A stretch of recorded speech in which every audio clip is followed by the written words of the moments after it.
Thank you, community members, for being here this afternoon. I want to acknowledge that we're meeting on traditional territory of Sunamo people and thank them for their traditional stewardship, and thank the museum especially for honoring that First Nations heritage. It's so imbued throughout the way that the exhibits and the exterior and interior of the museum is organized. So it's very good to have that reminder.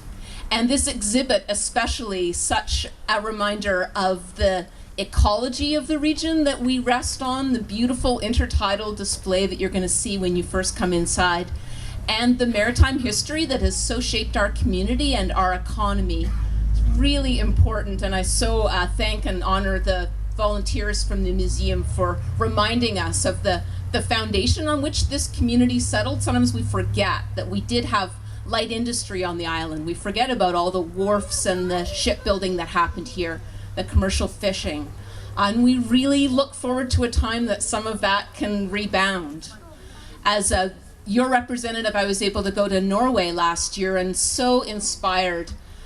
Although the tour was meant to be about how do we prevent oil spills on our shoreline, one of the main lessons to me was how encouraging it is to be in a government where the society across its broad reach, and the federal government especially, encourages everything to do with embracing the maritime history of the place. They are making sure that shipbuilding contracts go to communities with a population as small as 30 people. And that's the kind of senior government policy that keeps these coastal communities alive and keeps our maritime connection alive.